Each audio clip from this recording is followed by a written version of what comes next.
Here I am on the Harley-Davidson Fat Bob, the new Milwaukee 114 engine, and so it's a new version of this bike, and I've never ever ridden a Harley-Davidson, so it's an absolute first for me, and I'm really enjoying it. I mean, first impressions are that it takes a lot of getting used to if you're not used to riding this cruiser-like type of bikes.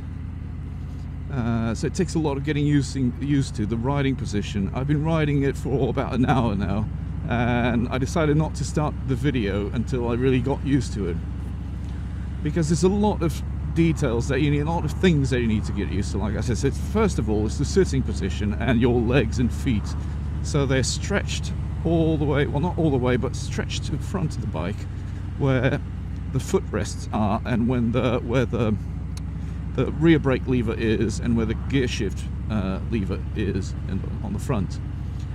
And then, most annoying to me, if I may say so, it's the indicators. So the right hand side indicator switch is on the right handlebar, and the left hand side indicator switch is on the left hand bar. So if you're not used to it, it takes a lot of getting used to it. I found myself switching the left hand side indicator on when I want to turn right, because that's what I'm used to. So sitting position is always a lot different than the one I'm used to. It's a very, very low bike, so it's we're sitting almost on the ground, and so my arms are my hands are a bit higher than what I'm used to. And what else? And my back, if instead of leaning forwards, I'm leaning backwards actually on this bike, and I'm being kept in place by my hands on the handlebars. So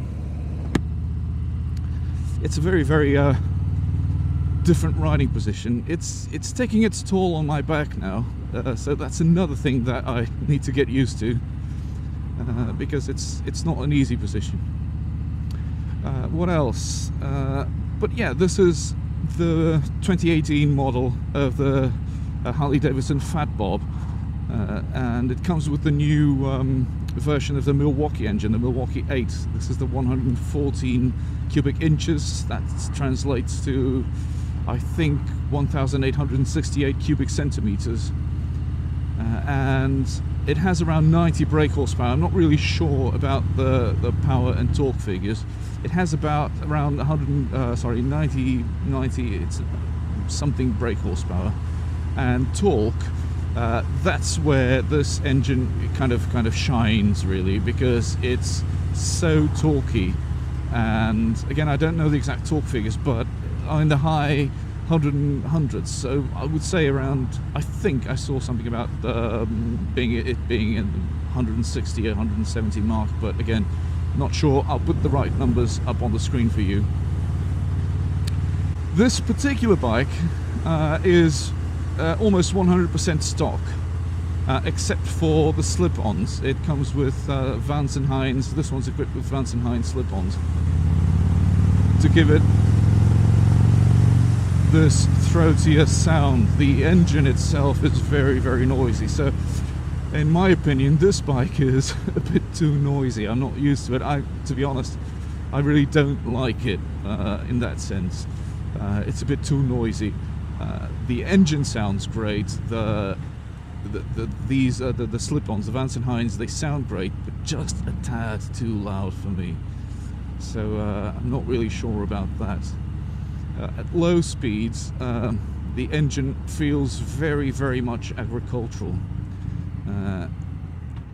It's a really, really good thumper. It's a V-twin, but it really feels very, very thumpy and very. It's almost like a diesel, an old diesel engine. But well, it has a lot of character. That's what we say in these cases, isn't it? It's an engine with a lot of character. The bike itself, it's good quality build. It's good finish, good finishing, nice finishing touches. Quality is very, very good. It's not kind of shabby, you know, budgety. It doesn't have that budgety feel to it. And except for one thing so far that two things rather that I've discovered about it. One is it's an almost immediate obvious thing that you notice are the mirrors. These ones at least are completely useless.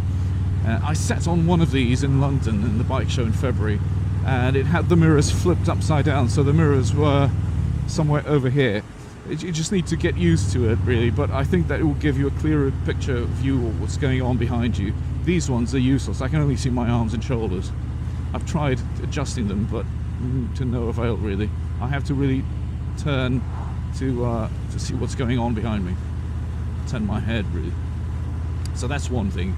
Could be better, but you could replace that. But the other thing that's probably harder to replace, and I don't really like, is the throttle. So the thing here is just too wobbly, and because the bike vibrates so much that it feels like it's going to come off sometimes.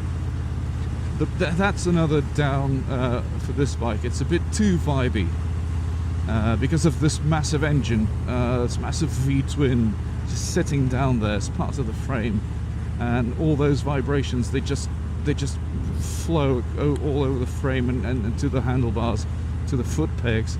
So it's a bit vibey. But I think I've never ridden a bike, a Harley-Davidson before, but I think it's what you would expect from one. I don't know. I watched a few videos on YouTube, a few reviews, but I tried not to be too biased by them. So I tried to come to this bike with an open mind, kind of not knowing what to expect of it, and go from there. So far, like I said, it's a nice bike to ride. It's very enjoyable, and I suppose that once you get used to all its quirks, you know, it's a really nice bike to ride. I wouldn't advise people to ride it for too long, though. I don't think it would be very comfortable. The seat has very good support for your back. That's not a problem. A tad hard, I would say. Thank you. But it's got decent support for your back. So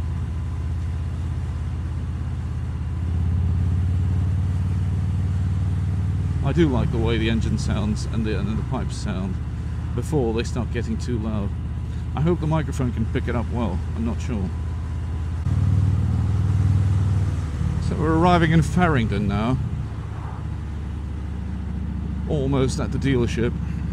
It's in Abingdon, Oxfordshire. So massive shout out to Harley-Davidson dealership in Abingdon. They were great in allowing me to take out the bike for a couple of hours. Not normal. You normally just get an hour or so when you test ride a bike, but in this case they were absolutely fab, and just allow me to take out the bike for so long. I'm still not used to the foot peg position. Still searching around for the foot pegs where I'm expected to find them. So, which is nowhere near where they actually are. Again, looking for the indicator light. This is very annoying.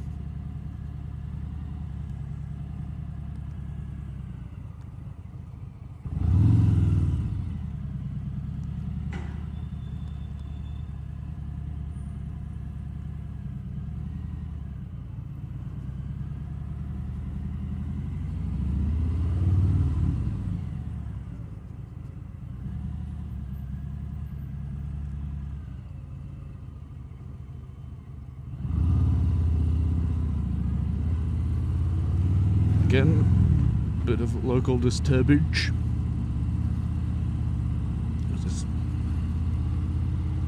I'm sure they'll forgive me. So, would I buy this bike? I don't know. I don't know.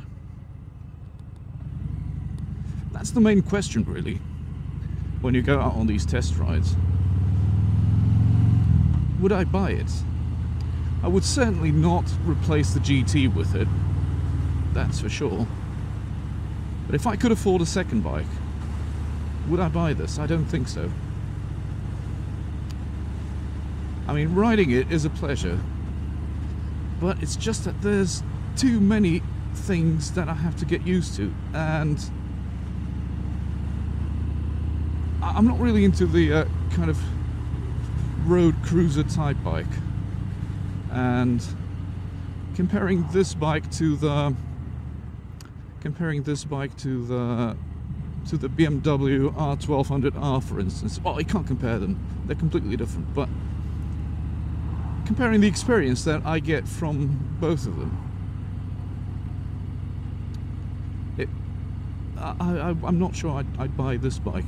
If I could buy a second bike, I would almost surely go with the R1200R instead of this one.